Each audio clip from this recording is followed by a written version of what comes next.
Cześć moi drodzy, witam Was ponownie na moim kanale i dzisiaj zapraszam Was na odcinek, w którym można powiedzieć, że zaczniemy sobie serię. Mam nadzieję, że to będzie bardzo udana seria i seria ta będzie nazywała się Deska roślin. Jeśli za mało razy użyłam słowa seria, to powtórzę je jeszcze raz. Zapraszam Was na odcinek, w którym wytłumaczę Wam, co to za seria i o co w niej chodzi.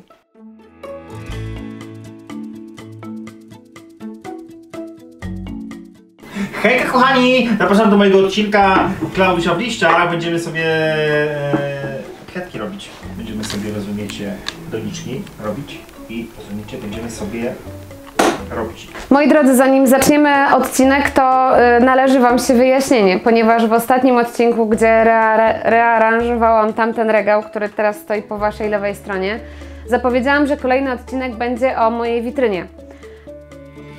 Sytuacja się zmieniła, ponieważ z jednej witryny zrobiły się dwie witryny drogą pączkowania albo drogą kupna sprzedaży. W każdym razie jestem od kilku dni również posiadaczką witryny Milsbo z Ikei. Postanowiłam, że nie będę robiła trochę materiału o Bagebo, trochę o Milsbo, trochę tu, trochę tam, tylko ogarnę te dwie witryny i zrobię jeden łączony odcinek, gdzie będzie opis, gdzie pokażę, jakie mam oświetlenie, jakie tam są rośliny, jak to sobie wszystko zaaranżowałam.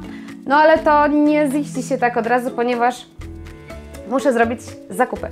Dlatego też na odcinek, w którym pokażę Wam moje witryny, zapraszam Was albo w weekend, albo za tydzień.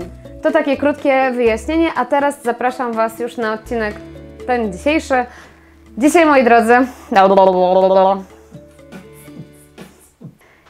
drodzy, zapraszam Was na pierwszy odcinek z serii Deska roślin i seria ta polega na tym, że dzisiaj upniemy sobie 4 rośliny na deskach, na takich zwykłych deskach i będziemy sobie co jakiś czas sprawdzali, czy one lepiej rosną, czy one w ogóle rosną, czy wczepiają się korzeniami w tę deskę. No i zobaczymy, czy te deski w ogóle im pomogą i czy te rośliny będą zadowolone z tego powodu.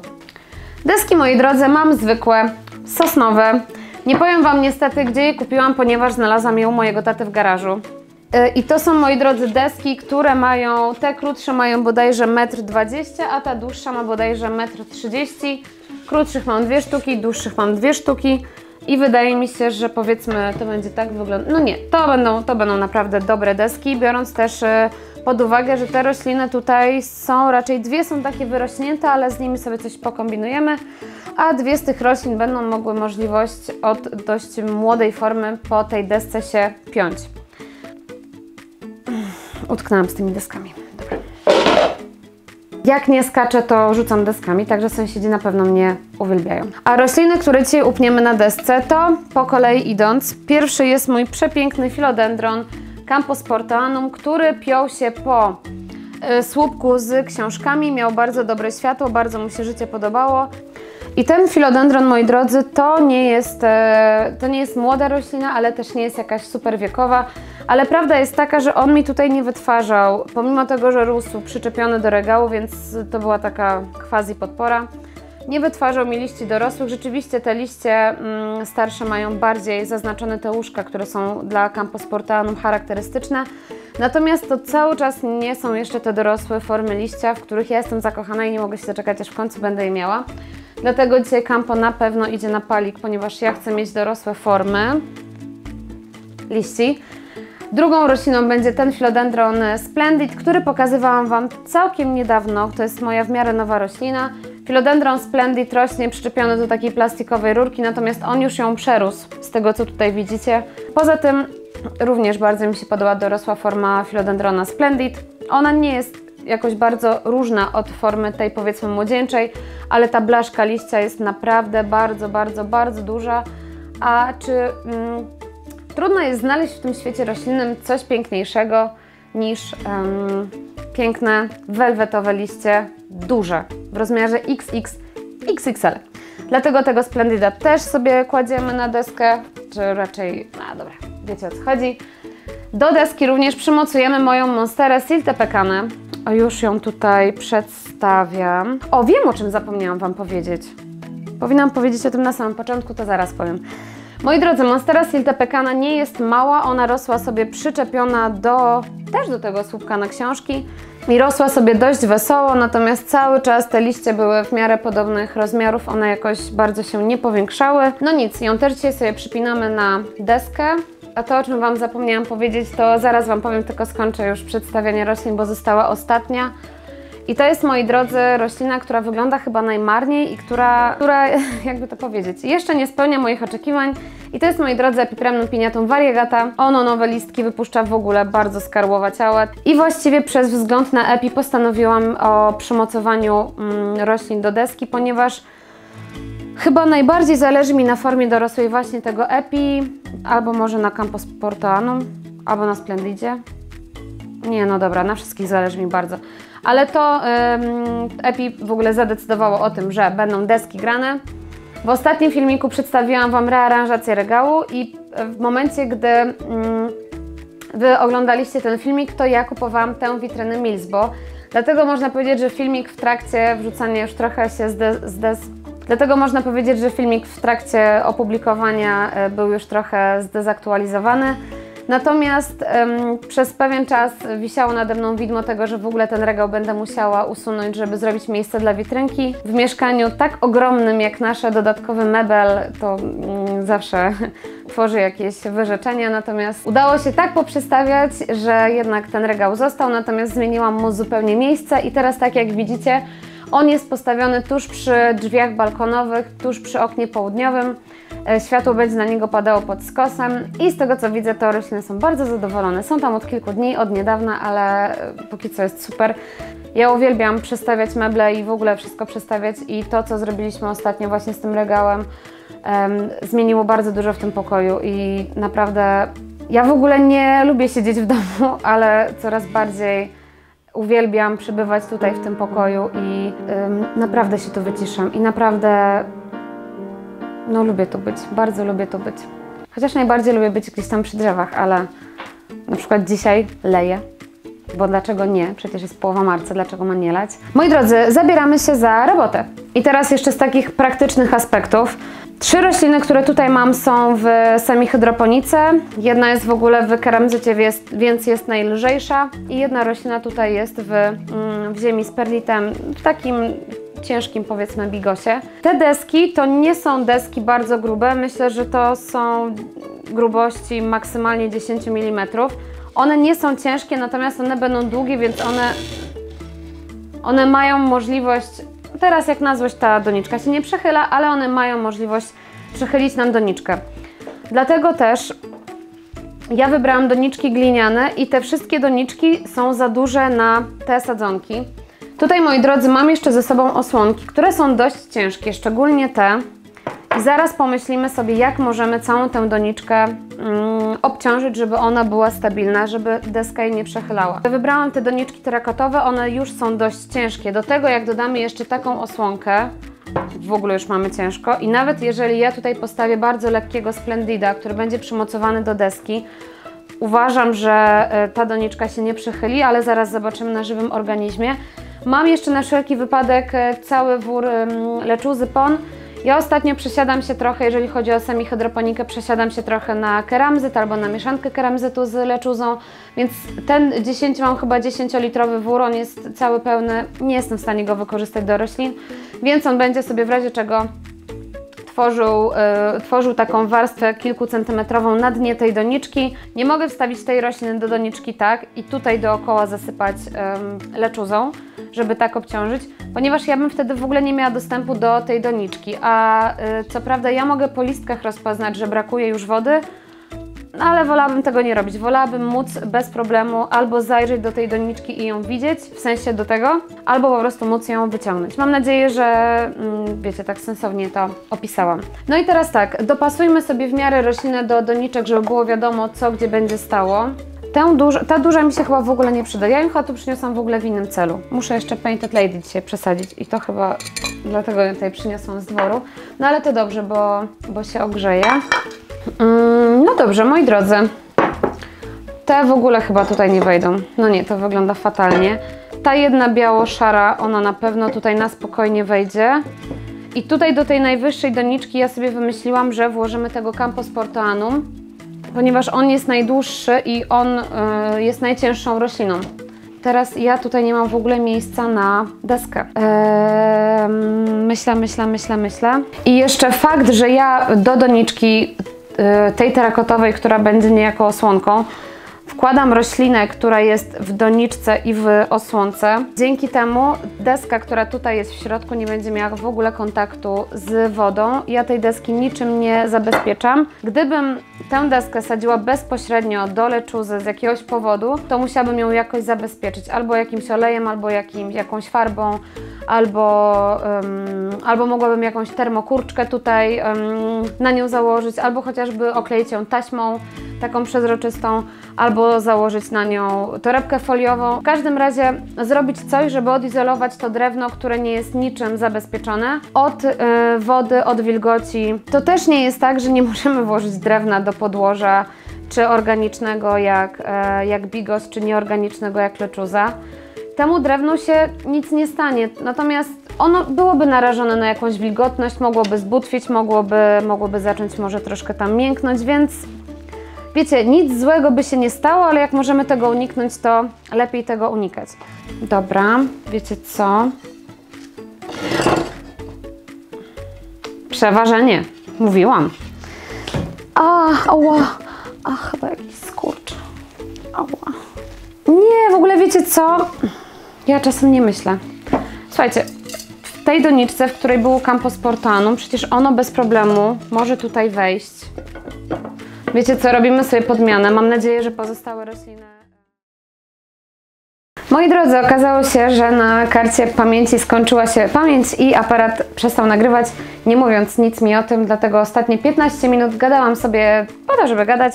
I nie tylko gadałam, ale też wtedy upiłam całego Philodendrona Camposportanum, czego w ogóle nie widzieliście, także bardzo Was przepraszam. Ja Wam teraz pokażę Philodendrona, jak on wygląda na tej desce. Bardzo proszę, Philodendron jest upięty. Philodendron jest bardzo ładny. I tak.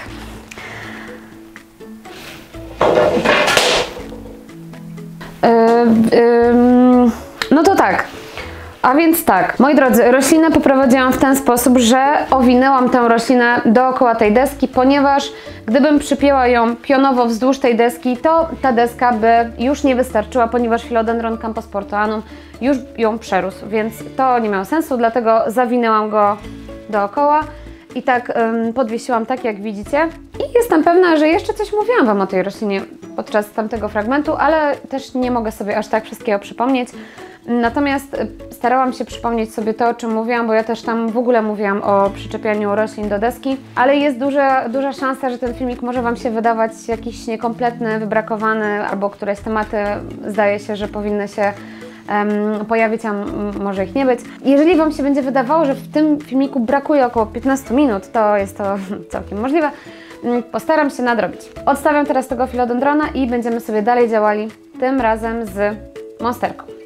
Moi drodzy, tak jak mówiłam, kolejną rośliną jest Monstera siltepecana i ona tutaj, ona jest w leczuzie i wyląduje sobie w tym różowym szkle, które mam nadzieję będzie pasowało do tej doniczki.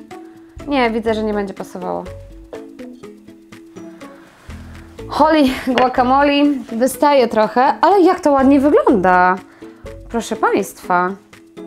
Ale przecież ja zapomniałam deski włożyć. A, czekajcie, myślę sobie. Nie.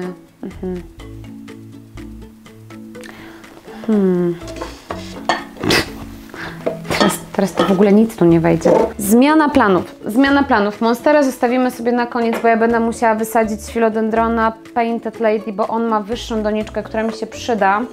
Za mała. Dobra, to Ty, Monstera, sobie teraz zaczekasz.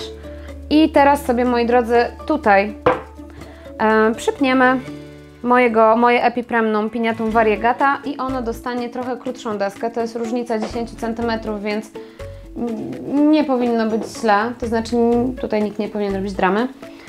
I zobaczmy sobie, czy w ten sposób to wejdzie. To Epipremnum jako jedyne jest w bigosie, natomiast wiecie co, ja się zastanawiam, czy tutaj nie będę musiała rzeczywiście na dół dosypać leczuzy. Tak, wiecie co, tutaj sobie dosypiemy leczuzy I tej deski w ogóle nie będę wkładała do końca, tylko mniej więcej gdzieś tutaj około 8 cm, tak bym chciała, około 8-10 cm nad poziom ją sobie położę. Działamy. Moi drodzy, nasypałam sobie leczuzy mniej więcej na wysokość około 8-10 cm.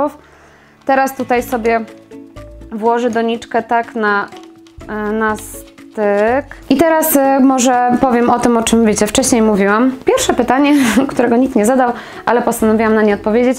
Dlaczego te rośliny lądują na desce? Ponieważ przez to, że mam witrynę, dużo roślin właśnie do witryny powędruje, dlatego muszę sobie czymś na nowo zapełnić regały.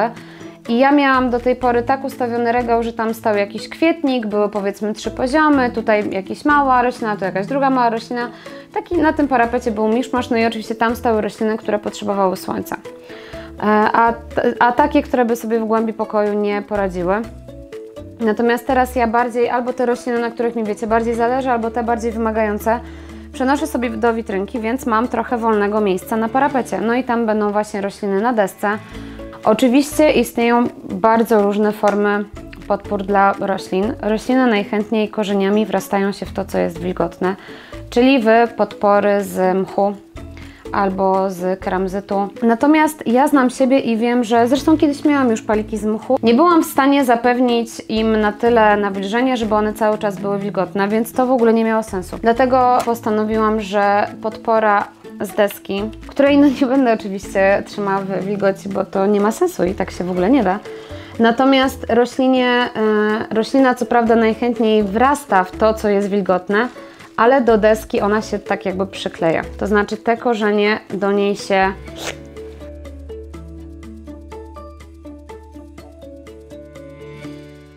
No i teraz tak, czym możemy przymocować taką roślinę do deski? Możemy oczywiście zrobić to drucikiem florystycznym, natomiast ja nie jestem wielką fanką drucików, ponieważ one, pomimo tego, że wystarczy tak jakby zginać je z zapasem, to ja mam jednak takie dzikie przeświadczenie, że one mogą skrzywdzić roślinę, dlatego nie lubię ich używać. W trakcie rośnięcia rośliny pęd grubieje, możemy gdzieś tam, wiecie, zapomnieć, że jakiś drucik jest i możemy uszkodzić roślinę, uszkodzić jej pęd, uszkodzić jakiś tam nowy liść, który wychodzi. Możemy również użyć takiej taśmy, takiej rzepowej taśmy. Ja mam czarną taśmę, czasami ją lubię, czasami nie, natomiast tutaj wiem, że do tej jasnej gliny, do tej jasnej deski i do tej zielonej rośliny, ta czarna taśma po prostu by mi nie pasowała i by mi się to gryzło. Wszystko ze wszystkim, a ten sznurek to jest jakiś zwykły sznurek sznurkowy. Pasuje mi najbardziej i uważam, że wygląda najlepiej, bo wygląda naturalnie, a deska ta właśnie jest naturalna, ponieważ nawet nie jest niczym polakierowana, jest deską bardzo, dlatego ten sznurek wygląda najlepiej. Moi drodzy, druga roślina upięta, również ją odstawiam sobie na bok i zabieramy się za Splendida. Oj, łosie rogi na drodze. Splendid sobie idzie do tego? Tak? Ten Splendid jest w keramzycie z bardzo małą domieszką leczuzy i on jest w ogóle najlżejszy, więc tę doniczkę zdecydowanie zasypiemy sobie leczuzą, tylko... Tak, dobra, na pewno zasypiemy ją sobie leczuzą. Tylko na dole jest ten otwór, nie zrobiłam tego przy epipremnym, czego żałuję. Tutaj mam otwór, więc idę po jakieś wieczko od słoika, położymy je sobie na dnie i leczuza nie będzie nam wypadała przez ten otwór. Mam jakieś tam wieczko od słoika, kładę sobie to po prostu na sam dół. I tak jak wcześniej widzieliście, ja wszystkie te deski miałam tak. One były po skosie.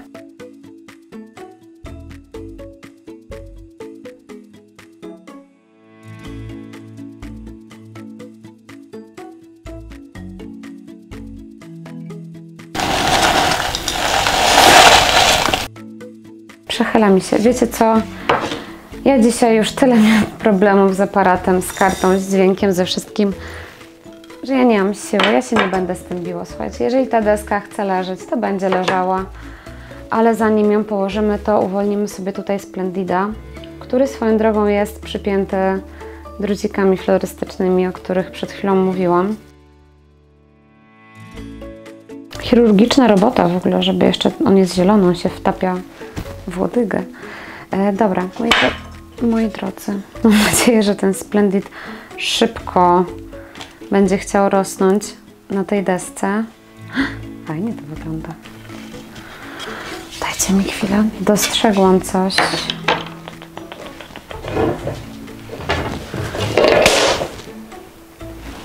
Dobra, moi drodzy, nie dość, że znalazłam osłonkę, to jeszcze w międzyczasie przesadziłam sobie Philodendrona Painted Lady, o czym Wam mówiłam, i mam już dodatkową osłonkę. Także dajcie mi jeszcze sekundkę, ja sobie tutaj tylko trochę posprzątam. Dobrze, co my robiliśmy? No dobra, moi drodzy, myślę, że już jestem gotowa i możemy sobie zadziałać. Ten Splendid będzie tutaj. Powiedzcie mi, czy pasuje. Pasuje. No i teraz tak, żeby troszkę jednak obciążyć tę osłonkę, to włożymy sobie tutaj jeszcze jedną osłonkę. Tylko jeszcze zanim osłonka, to włożymy sobie deskę. No i teraz, no dobra, Splendid, musisz sobie sam radzić. Widzicie, nie, to się nie mieści. Musiałabym włożyć deskę do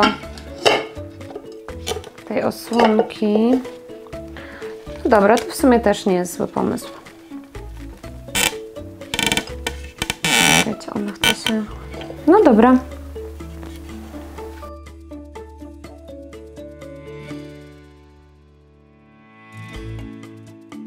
Mamy upiętego Splendida. Tutaj trochę ciasno. Okej. No lata trochę ta deska, natomiast tutaj są dwie osłonki ceramiczne, więc ta deska, jak widzicie, nie jest w stanie przyciążyć tej osłonki, ale będę musiała na pewno uważać podczas podlewania. Dobra, moi drodzy, została nam Monstera. Monstera sobie wyląduje w tym pięknym naczynku, które tutaj idealnie pasuje i... Okej, tak Cię przeniosę. Dobra. Drewienko. Jest deseczka i właśnie, zobaczmy teraz. Czekajcie, zrobimy sobie tak. W miarę stabilnie i co? I teraz też musimy tę Monsterę owinąć sobie dookoła.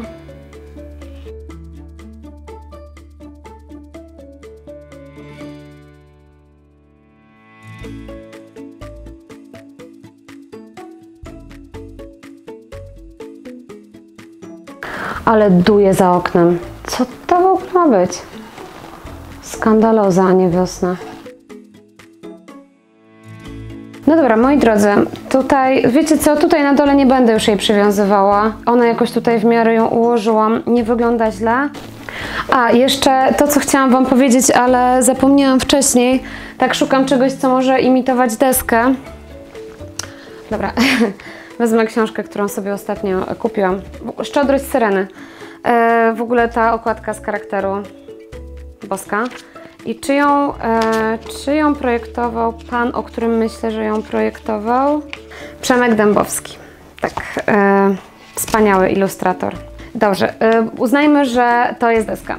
Bardzo fajny patent z deską, dzięki który to patent umożliwia nie wkładanie deski w ogóle do podłoża. Widziałam, jak właśnie dziewczyna... Ale to jest improwizacja. Słuchajcie, moi drodzy, to jest kolejny patyczek. Książka to deska, to jest patyczek i to też jest patyczek. Przymocowywała do dwóch stron deski z szywkami do drewna te patyczki.